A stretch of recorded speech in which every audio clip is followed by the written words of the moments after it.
Okay, thank you everyone for joining us. We're going to go ahead and get started.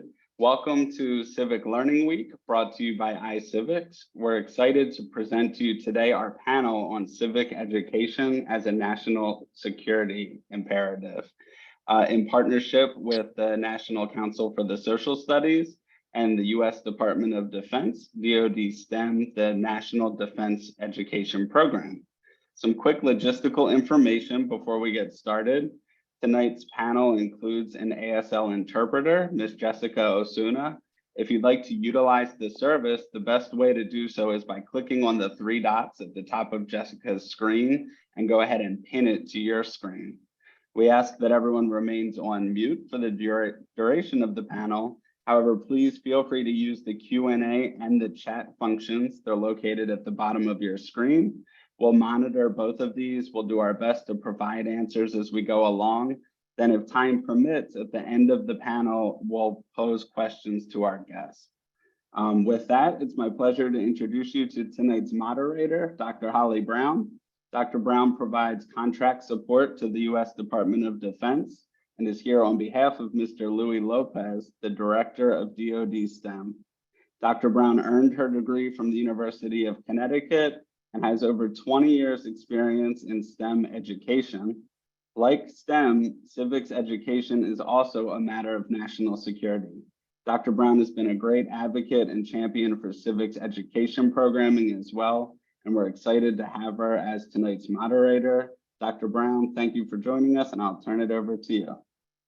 Thanks so much for allowing me to be the moderator tonight. I'm really excited to be here as we explore a conversation about why civics education is imperative to sustaining our constitutional democracy and what we can do to foster a new generation of civically engaged young people. Our guests join us from the military and education communities. Their unique insights shed light not just on the challenges we face, but also on the path ahead. I'm eager to have you hear directly from the three of them, Lieutenant Colonel Walter Henry, Ms. Claire Gibson, and Ms. Ashley Scott. So we'll jump right in and I'll have our panelists introduce themselves. Lieutenant Colonel Henry, would you like to start? Good evening. Can you all hear me okay? Okay, again, my name is Walter Henry. I'm 22-year veteran in the Army, served during 1990 to 2011. I'm currently teaching GRTC in Mobile, Alabama. Thanks so much. Ms. Gibson? Hi, everyone. Double check and make sure I'm heard clearly. Perfect. My name is Claire Gibson. I'm an intellectual property attorney. I am also the president-elect of MSJDN, which is the Mil Spouse Juris Doctor Network, a bar association for military spouses who are married to service members. My husband has been active duty Marine for the last 20 years. Thank you. And finally, Ms. Scott? Good evening, everyone. My name is Ashley Scott. I'm the Policy and Innovation Coordinator with Blue Star Families. We're a national nonprofit that serves military and veteran families. And in my role, I help us take our data that we gather in our annual surveys and other surveys that we do and turn them into policies that can help improve the lives of our military and veteran communities. And I'm very excited to be here tonight. Thank you all so much. So you told us a little bit about your current roles, and I'd like to go a little further and ask what motivates you to be in service and what compelled you to join the conversation today. So we can actually go the other way, starting with Ms. Scott. Yeah, of course. I love this question because it is one that I think really gives direction to my life. So I have had the great pleasure of growing up in a family where service was really the core of what we believed in. So I had aunts and uncles who worked in public schools, who worked in the government, who were elected officials, who worked in higher education. But really the through line of all of that was public service, right? Of serving the greater good. And so I grew up with that. And then every school that I've ever gone to really values that. And so I would say that it is sort of maybe not innate, but really built in to the way that I was raised to give back to the community and lift people as I climb, I would say. Awesome, thank you. And Ms. Gibson, what motivates you to be in service and what compelled you to join the conversation today? Some of it is very parallel to what Ms. Scott was just saying. Prior to my legal career, I actually have degrees in political science and sociology. So I've always had an interest in understanding society and function of society. Likewise, throughout my education, I went to a magnet school that had a focus on community service and the law. And I would say even before that, as early as being a Girl Scout, I was always doing community service days. It was just something that was a part of my family, a part of my life. It was expected. It was inherent. And I felt like it was important for me to join the conversation today because as a double minority, as a woman and a woman of color, very often our voices are left out of these discussions. And I think that it's important that we continue to see changes in that area. Thank you for that. And then finally, Lieutenant Colonel Henry. Yeah, that's a easy question for me. Just my upbringing. I guess I came from humble beginnings. Not from an area where, again, just a lot of people just did not leave the area. And I kind of gotten, I guess, funny with JRTC, kind of finally got my interest in the military. I had an older sister to attend college, Alabama State, received her commission in the Air Force. And I just saw the life that it afforded her to live. So it was just kind of motivation for me. And the current school that I'm teaching in, what compels me at this point now, again, I'm teaching JRTC, I'm in a very impoverished area. And just considering my background, I just kind of want to share the message that you don't have to let your beginnings be your ends, and don't let it define you. So I'm really just here to carry on that message to the next generation. Thank you so much. So we're going to talk a little bit about civics education. Traditionally, civics education is the study of how the government works and the rule of law. It takes place in classrooms across the country in varying degrees.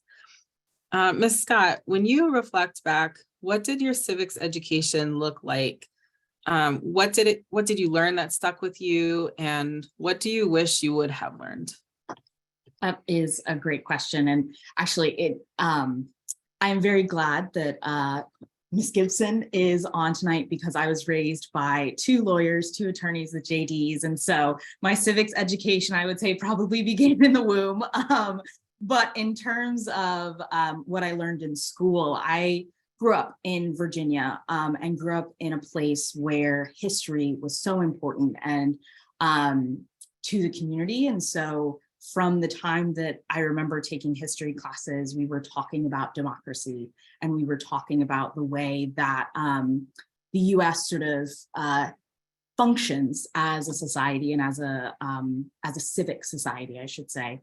And from there, I would say it evolved. I went to private school though, and so never sort of had that traditional civics education that I think a lot of my peers got in public school. And so when I got to high school, I had to seek that out and really had the opportunity to take electives where we were looking at both history, but also how it influenced today, right? So one of the most significant courses that I took that really stuck with me and that I think taught me a lot about modern democracy and sort of US civics was a class that I took on the world wars, on World War I and World War II.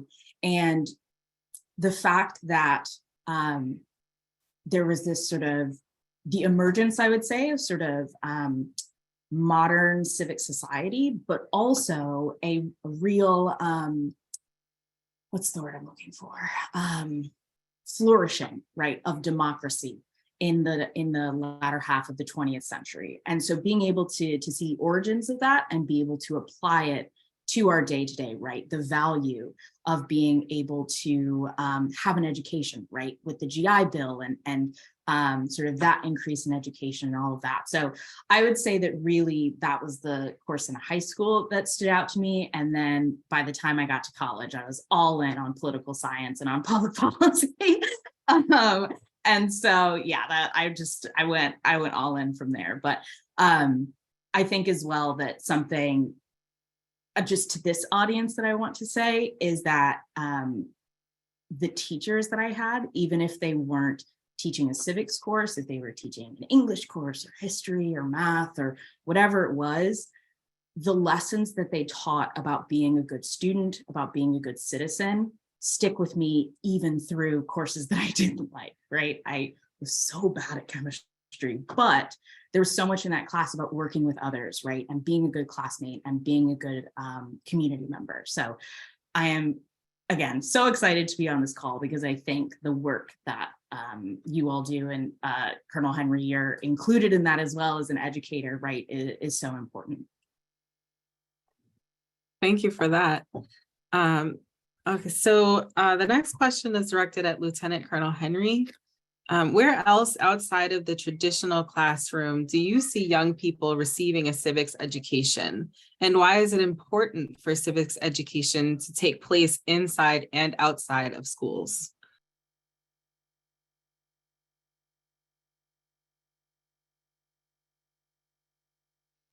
You're unmuted, sir. So I guess today kids, just different environments. Again, I'm kind of just spoke about where I am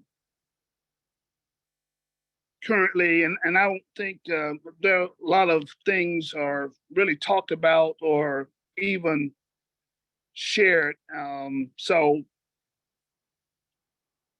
I think back to, I guess, a situation, I kind of got excited, I guess, a few years ago when there was an incident and the kids really started asking politicians. They were not of the voting age yet, but just started really dialoguing with the people in political office, kind of saying and understanding that they do or they will one day have some power. So I think sometimes through certain events that kids kind of get motivated and they can learn some things, not necessarily in detail, but just understand just the power in that they have as a citizen to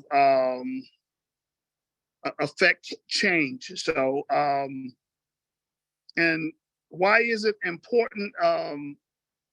Because again, just kind of what I just said, just sometimes I don't think students understand everything that they can bring to bear. Just understand the importance of working and importance of voting, the importance of just all these civic things that you do, serve on jury duties.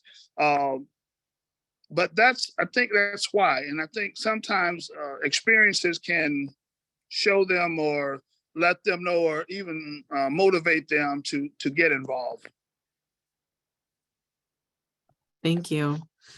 So civics education is more than facts and knowledge. It includes teaching civic skills and dispositions necessary for promoting democratic values.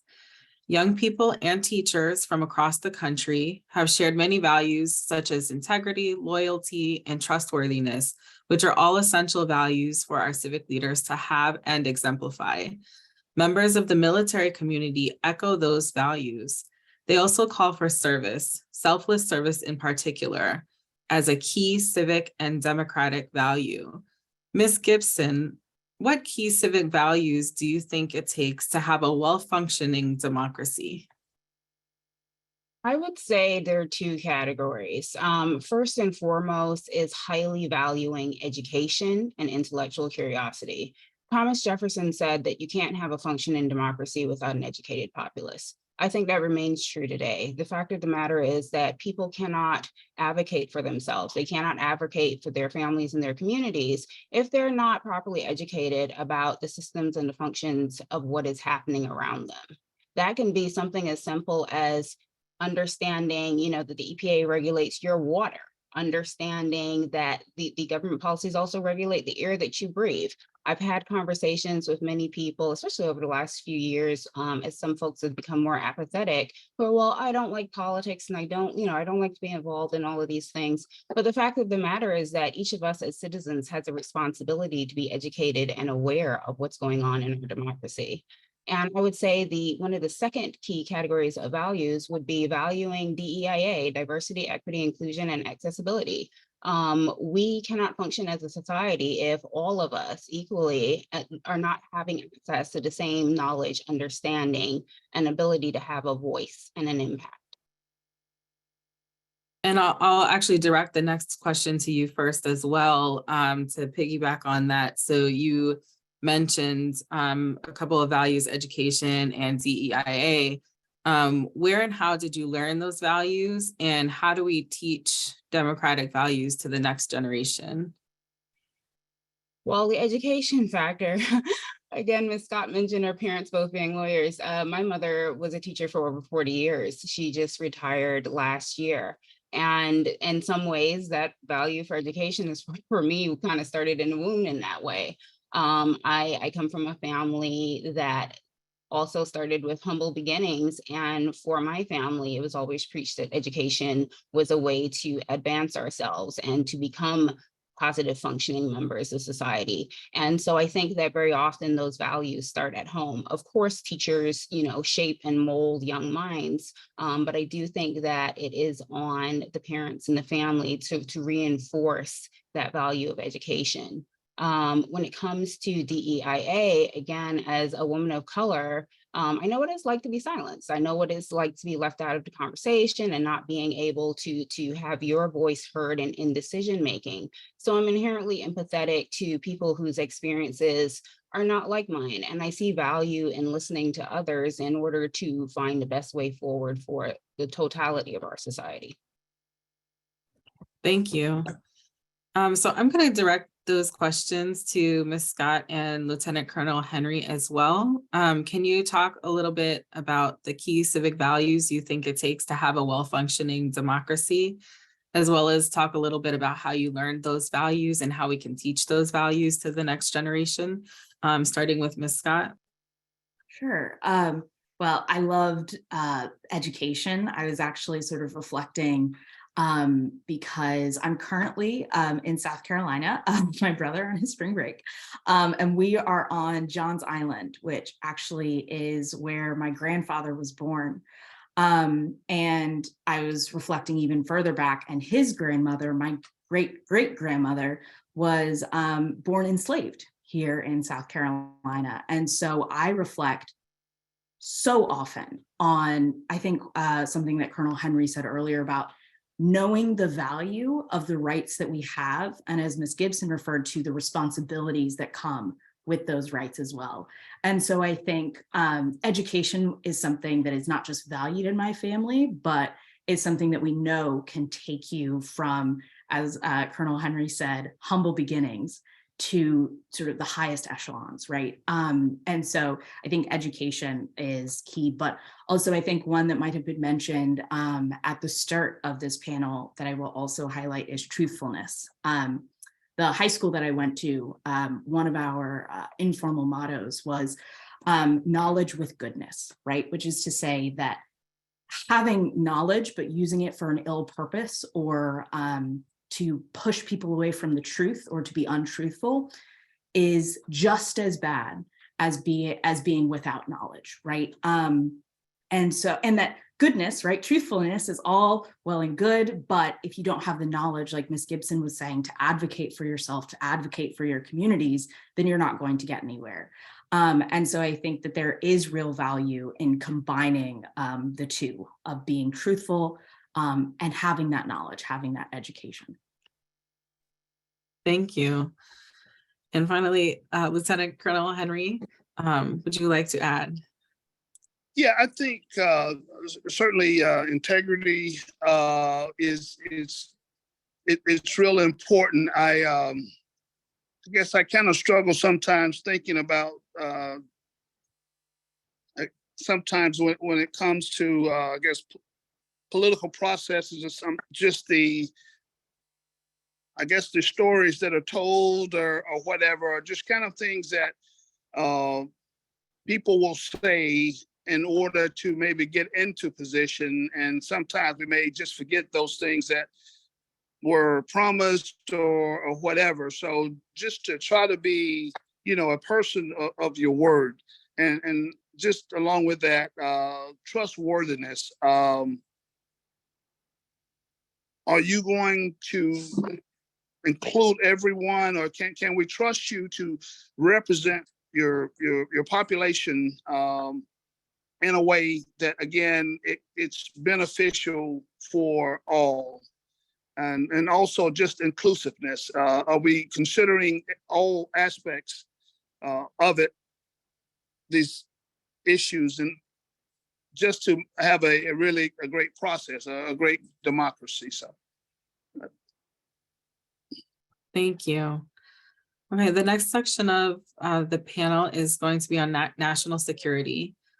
In a conversation about civics and national security, Supreme Court Justice Sotomayor described today's moment as both the scariest of times and the most exciting of times.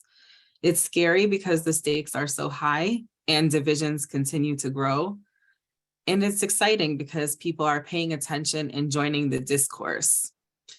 Lieutenant Colonel Henry, how do you see the current state of affairs in America's democracy? I think really that says it all. That says a lot. I mean, you can consider the just recent elections, just the voter turnout and all these kinds of things. I think a lot more people are paying attention. And unfortunately, there's been some divisions of late, but I would agree, but I look at the process, just the whole democratic process, and even though there's a lot of, I kind of think of this thing where sometimes a loud minority can really get into the minds of people, but I don't think the situation is as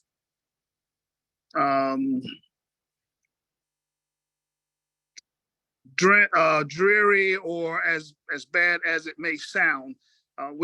This country really was founded on some great values, and I think we still will continue to have those. But it can be, if we look too hard, I guess, at again, a lot of these loud minority. And when I say that, I'm just saying that people that are kind of bringing antagonistic type attitudes into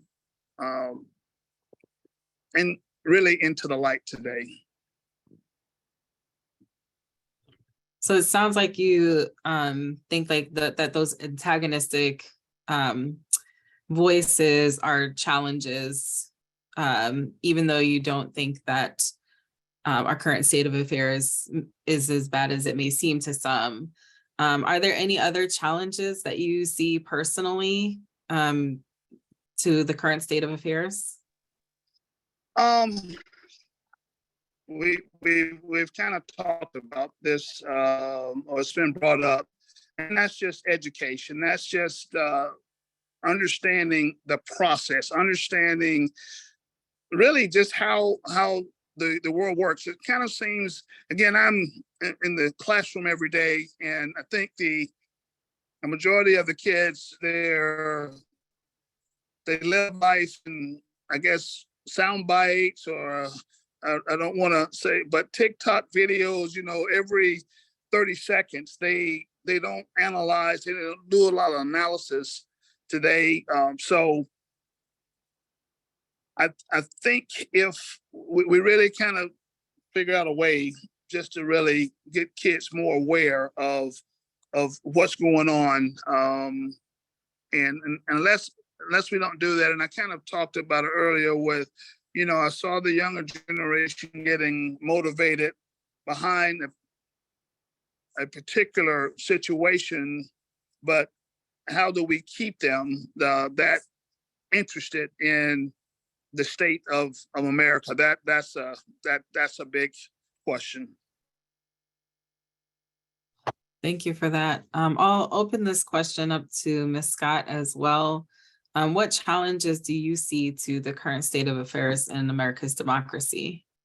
Yeah, well, I will preface my answer by saying that I am technically part of Gen Z, so I really identify with the kids on social media. But I think, to me, social media is sort of a microcosm, right, of some of the challenges that we're facing, right? Because, like Lieutenant Colonel Henry was saying, there is an opportunity to be intentionally uneducated, right? You can watch a 30-second video about something and decide, I know everything I need to know about that.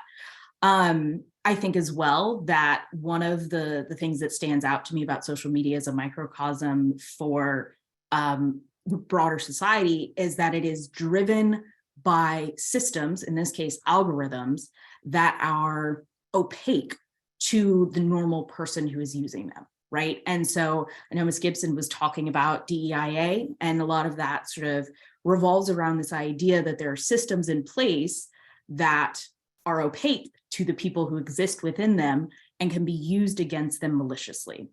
And I think that there's evidence that shows that social media companies, not necessarily on purpose, but the algorithms that they're using are causing knock-on effects that damage our society, right? And so I'm thinking specifically of a recent CDC report that showed that social media was having an extremely deleterious effect on the mental health of young women and teenage girls, right?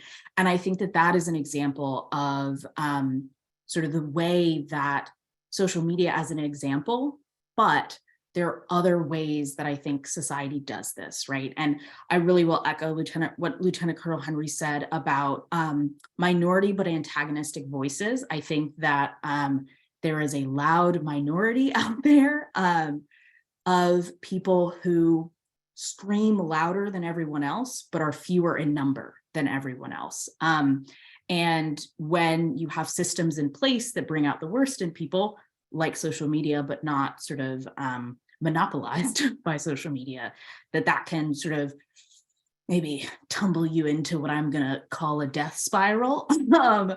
But I will say as well, too, because I don't want to end this question on a negative note, to Lieutenant Colonel Henry's point, I think that there is so much value also in the ability to connect with people who we don't see every day. So we know that social media has had an amazing impact on advancing some social causes and civics causes, right? Thinking back to 2011 with Arab Spring and the fact that Twitter essentially helped free millions of people in the Middle East and to be more democratic in the way that they wanted to be. And even in the US, right, in the wake of the murder of George Floyd, seeing the way that across the country, across the globe, people were using social media to advance civics, right? To become closer to their communities, to push back against some of the negative things that we were seeing. Yes, it is not all bad. And I love the quote from Justice Sotomayor because it captures that, right? That there are these scary, horrible, terrible things, but there are also these amazing things and amazing opportunities to move forward. Thank you. All right, so another Supreme Court justice, Justice Gorsuch, has said that civics education and national security are inherently linked because democracies are historically short-lived and tend to crumble from within. External threats to national security are real, but increasingly it seems the call is coming from inside the house. For example, research continues to show that young people believe less and less in democracy as a form of government. Ms. Gibson, what do you think is causing this trend among young people who are becoming disillusioned with our democratic systems? And what could be the effects if this trend continues to grow? I think that we need to think about the current state of our society. Who are our young people? We are now on track in the US, I believe within the next 20 years, racial and ethnic minorities are going to no longer be minorities, but they're going to be the majority. And with that being said, how many of them see people in high positions of political power who look like them? I think that a lot of our young people feel excluded. They are apathetic. They question whether there is a place for them in leadership roles in our society. And people tend not to want to align themselves with systems that don't make space for them. And so while I do think that, we are making strides in the right direction, I do think that we are probably more diverse in political positions than we have been in quite a long time. That said, we have a generation of young people who grew up in a system where they were not able to see leaders that looked like them in positions of power. And the end result of that is what we're facing now, a generation of people who don't feel as if this system works for them. The end result of that, and I think many political scientists have spoken about this, the end result of that is a socio-political movement, what we call a systematic shift. Now, again, not wanting to put a negative tint on it, but that's not necessarily a bad thing. Very often, change, growth is fostered out of difficult moments in a society's history. And so I think that, it's inevitable. We've been there before. We survived the last ones. I think we will survive the next one. It's inevitable. It will happen. But I do think that the effect will be a fairly large socio-political movement that results in a systemic shift in the way that our society functions. So Ms. Gibson, you mentioned some of you mentioned like why it's important to have a civics education previously, or you touched on it. Would you like to comment a little bit more about why it's critical in this particular moment for young people to have access to a strong civics education? Yeah, I think that, and this was kind of touched on as well. I think a lot of these themes are going to be recurring throughout our discussion tonight. But technology has made the world a lot smaller space. This generation coming now, they were born with full access to the internet. They don't remember what it's like to have to go to the library and pull up an encyclopedia to find things. It's not that they don't do it anymore. I hope they still do that. But they don't have to. They've got the world in the palm of their hand. And so while the overall effect of that, I believe, has been positive, there's also been some negative influence. Foreign influences from what we've seen, the effects of manipulation of information on social media. While again, as Ms. Scott mentioned, there's been positive influence, Arab Spring, for example. We've also seen the negative influence of that. We've seen situations where social media has been used to manipulate information and spread misinformation. And so I think that civic education is extremely important because our young people need to have an unfiltered and comprehensive education of their history, how this country came to be, the principles that makes this country work as it does, in order for them to discern that misinformation, in order for them to determine what is misleading data and what is not. And again, going back to what Thomas Jefferson said, if we don't have an educated populace, we will not have a functioning democracy. It's very important that the next generation is able to not only understand their history and where they came from, but be able to analyze and discern the information that's being presented to them. Thank you for that. Let's see, excuse me, Ms. Scott. Can I hop in, Dr. Brown? Excellent. I was just gonna ask you, go ahead. Thank you. Well, I did also want to briefly answer a question that came through in Q&A that says, Ms. Scott, as a member of Gen Z, do you feel that patriotism is not a value that is embraced by your generation? And I think it does really tie into this idea of why civics education is important and some of these challenges that we're seeing.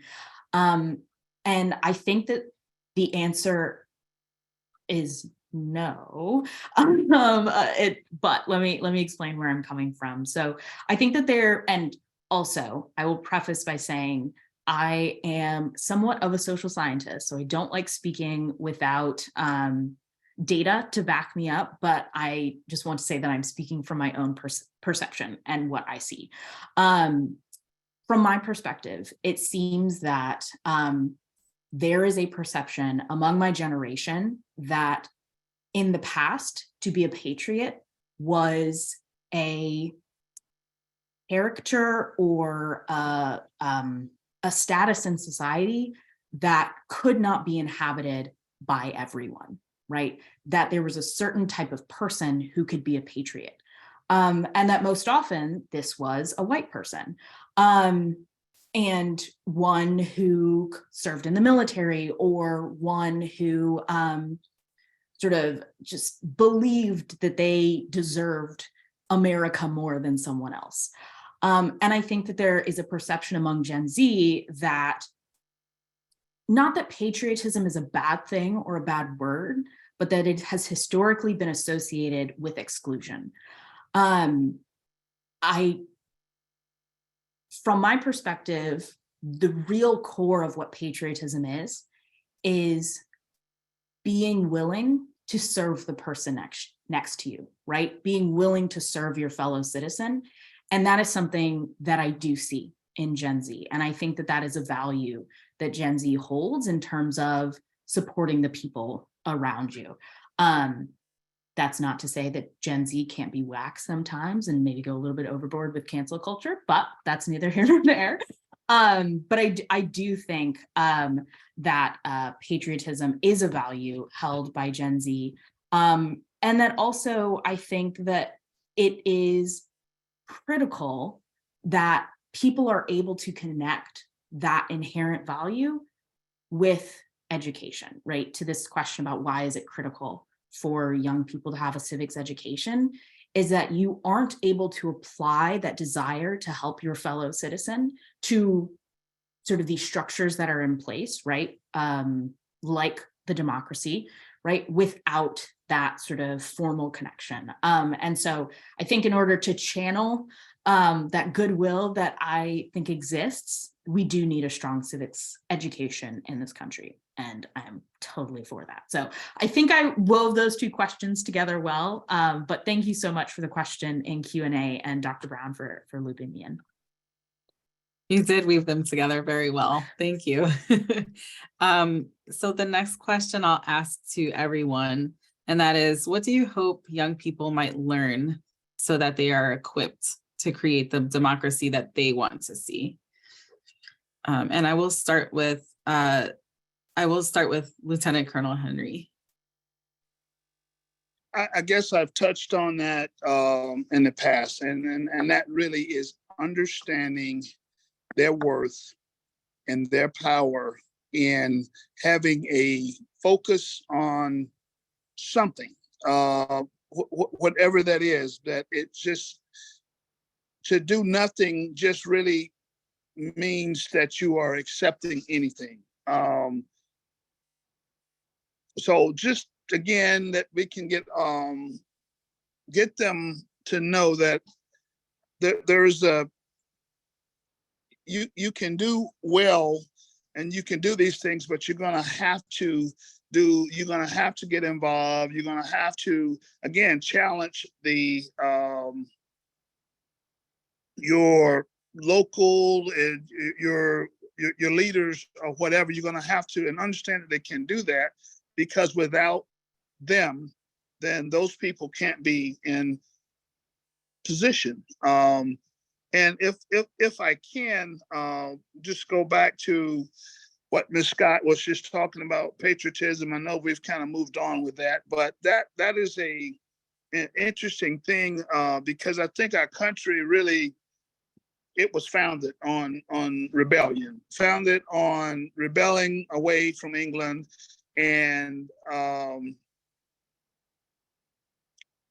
I know that there's been a lot of talk about the flag and all those kind of things, and you really had some great points. But again, you know, what the flag and what it means to me, it may be something else, but it's okay. And that's the beauty of America. The beauty is that we can feel the way we want to feel, and it should be okay.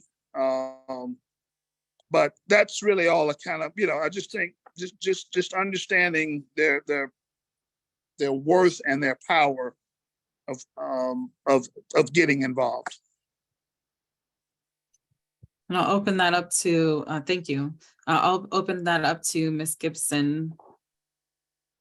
I want young people to learn from our mistakes.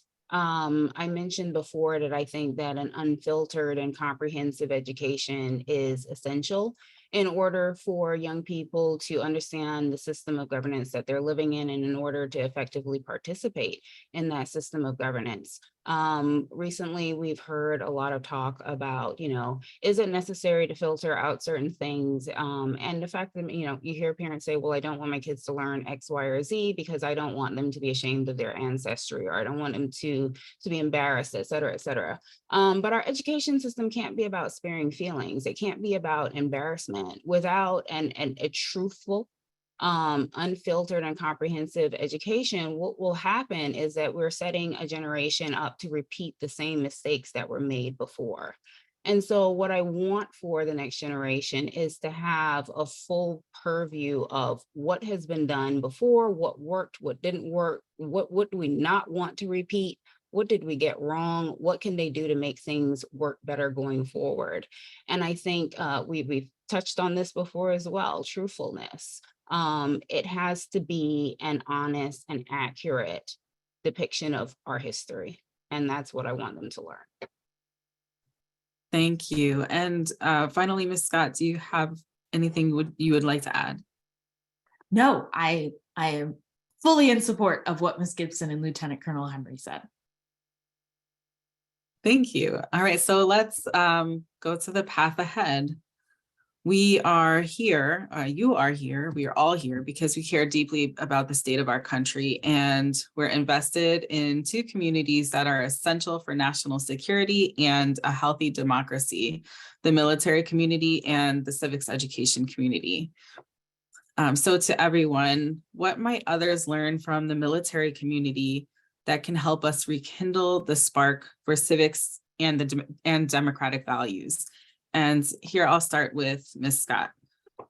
So I was going to ask if I could jump in first. But I love this question because I grew up in Norfolk, Virginia. Can't remember if I mentioned that before, which is home to the largest naval base in the world. I was not part of a military family, but probably 50% of my friends were. It was a pretty even split, but the military community is so important to the general community in which I grew up. And I think that really influenced my perspective, and I think gives me a good perspective to answer. Oh yes, another Norfolk person. Sorry, I got distracted by the chat. Anyway, but yeah, I think that there are so many values in the military community that were instilled in me, but can be instilled in the general civilian community that have to do with things like resilience, right? That is something that the military community talks about all the time, is being able to bounce back from things going awry, right?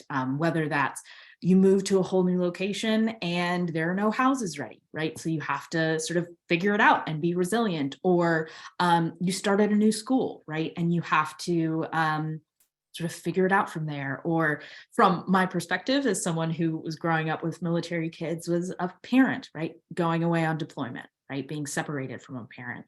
So I think resilience is probably is one thing that I would say. The other one is commitment. I think Lieutenant Colonel Henry talked about this earlier, right? Trustworthiness, integrity, doing what you say that you will do. And I think that in particular, service members at the individual level are exceptional in this way, that is a value that is instilled in the military community that I think is not just of interest in the civilian community, but truly of value, right? Like that's something that we tell people, put it on your resume when you transition out of the military, right? Is that people know that when you say that you will do something, you will do it. And I think that, again, since those are the values that we're talking about, yeah, leave it there, leave some time for others.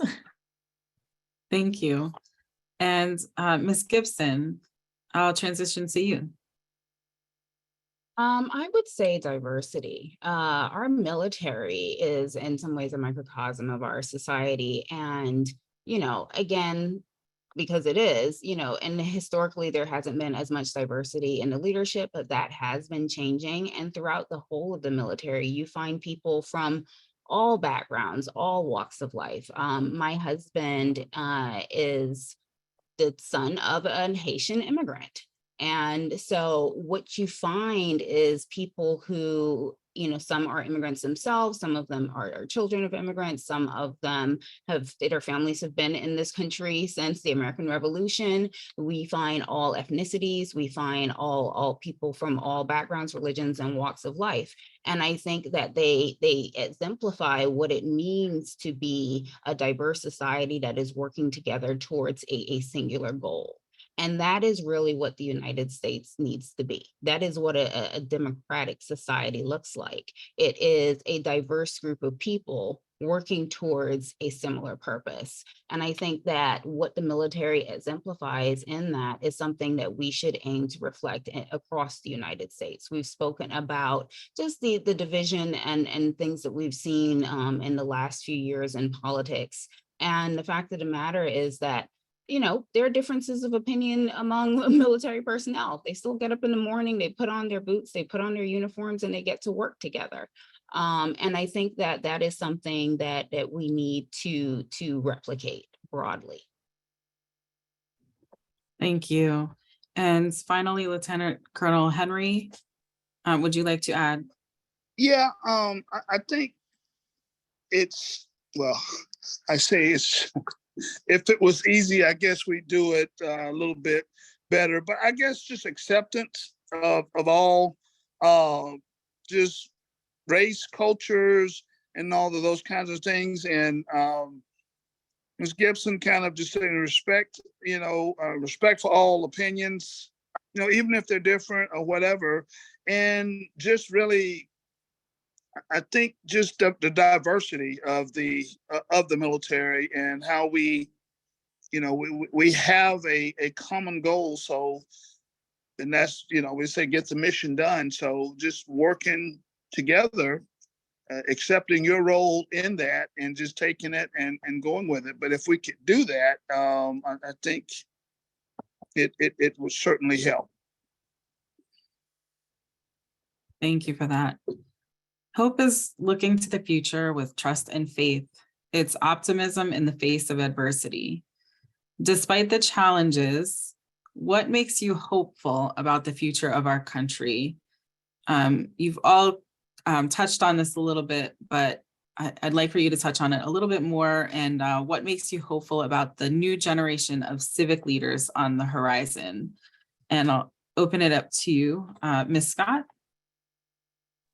Thank you. I think that there are a few things that make me hopeful about the future of this country.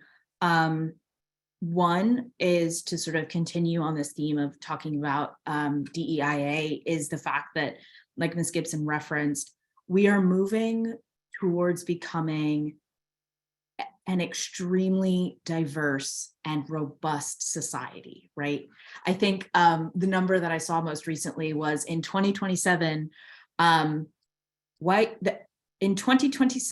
white people under the age of 29 will make up less than 50% of that population. And for the first time, to have a society where people of color are having a louder voice, and have the opportunity to exercise that voice, I think is something that gives me hope. And then as well, sort of the new generation of civic leaders are my friends, right? Like I look to Congressman Maxwell Frost and like, we could have gone to school together. We didn't, but we could have, right? And I think that there is like, yes, I know too much about them because of social media and all of that, but I think that there is so much potential and so much desire to make the world a better place. And this sort of goes across the spectrum, right? Whether someone is passionate about climate change, right? And making sure that we have a planet to live on in 100 years, right? Or if it's what we're talking about tonight, which is what I'm passionate about, right? Making sure that people can function in a democracy. And I think as well, something that is giving me a little bit of hope, I think we're on the cusp of it, is sort of a changing of the guard. We have up until this point had baby boomers pretty aggressively controlling a lot of what's going on in the civic world, but I think we're at a point now where Gen Z and even millennials are starting to come into their own and really step forward to be leaders, and that gives me hope as well. Thank you. And we're running out of time, but I do want to give Ms. Gibson a chance to respond. You were referenced in that in Ms. Scott's response. While I believe our education system is underfunded, and our educators are underpaid, my mother was a teacher for 40 plus years. I firmly believe that. I saw her pay for lots of supplies out of her own pocket. That said, I still think that the generations coming, like I mentioned earlier, they were born with the internet in their hands. They live the information age. And so my hope is that because of these technological advances that we've seen in the last 25 years, that we are now seeing a generation that has had more access to information than any other generation before them. While some of that information may be, not always accurate, at the same time, it gives them a broad breadth of options to be educated. And I am hopeful that because their world is literally at their fingertips, their world is a lot larger than previous generations.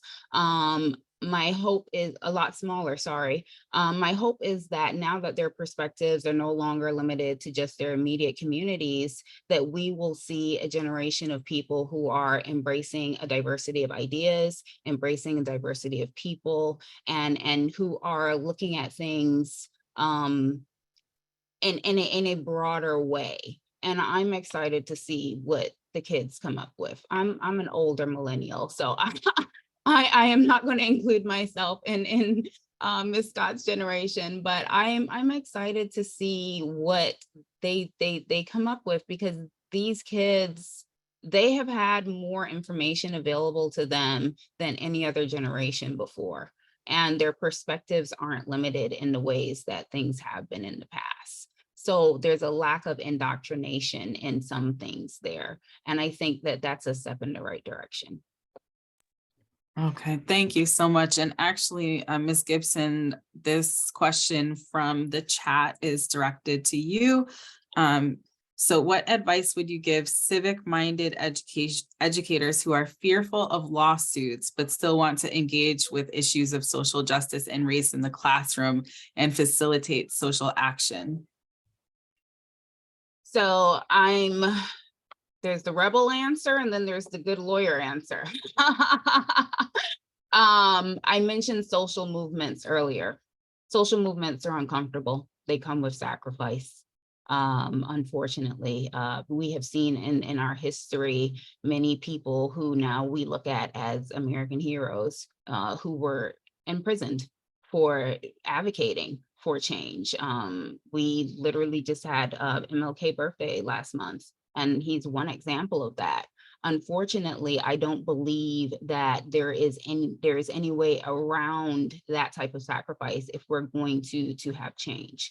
That said, it's a personal choice. The safer option would be, and this is something that my mom did, not in the context of social movement, but you have the option to educate as well outside of the classroom. You have the option to educate in after-school programs. You have the option, especially now with, I think pretty much every teacher around the country is very familiar with Google Classrooms these days. You have the option to speak in engagements like this. You have the option to educate young people outside of the public education system. And I would encourage educators to take advantage of that, because there will be parents who are interested in their children receiving that education. Thank you.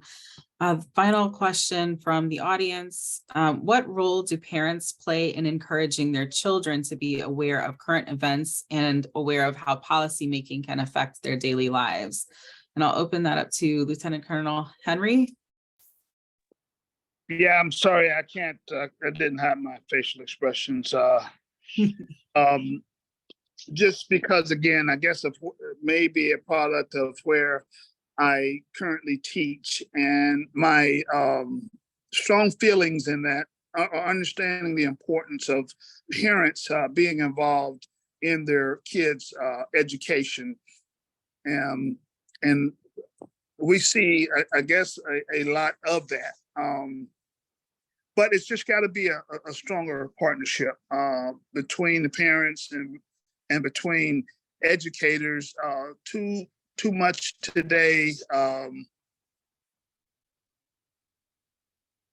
think parents are kind of sending their kids to school, and I mean they'll say things like, "No, you do it," or "You raise them, you take care of it." They don't want to accept responsibility, and almost like there may be a fear also. I mean, I have a son, and we're not friends, and he understands that I am the parent and he is the child, and we just don't have enough of that, I guess, today, because again,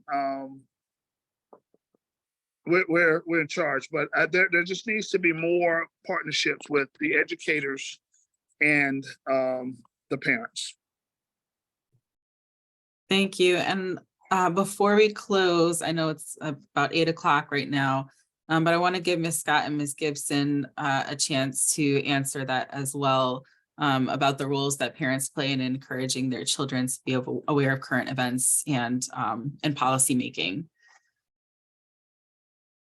I would say it's essential. I grew up in a household where the news was on constantly. I grew up in a household where the newspapers sat next to the couch because they were read all the time.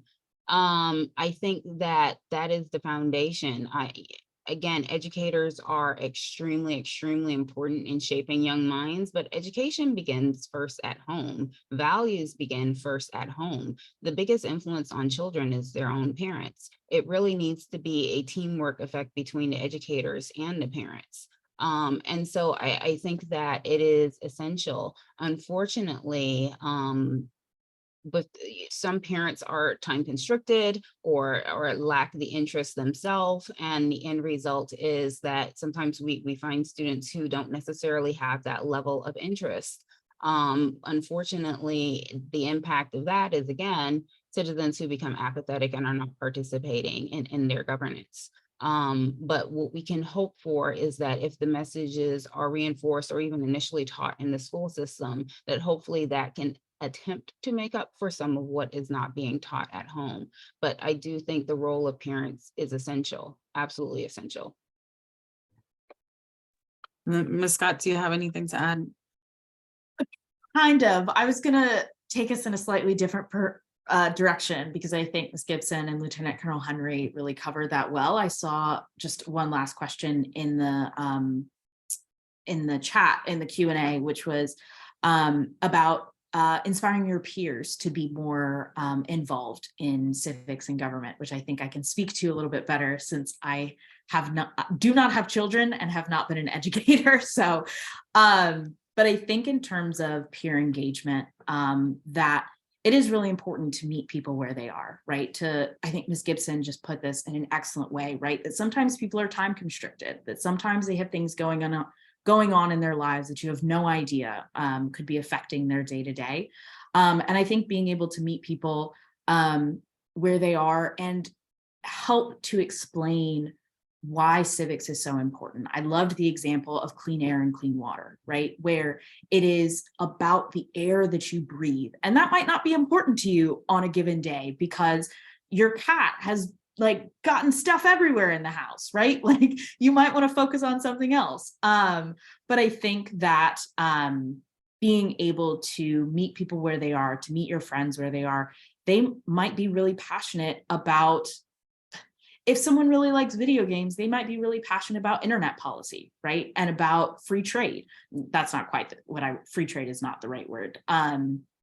The free thing on the internet. It doesn't matter. I'm taking up too much time. This is all to say that I think that there is so much value in being able to understand what is important to people and having those conversations before you try to force the conversation down their throat. And I say that as someone who does that constantly. I am a policy wonk to the highest extreme. And I always have to remind myself that not everyone else is, right? So asking them why policy is important to them so that I can change the way that I approach it rather than just starting with what I think is really interesting. So, yeah. Thank you very much.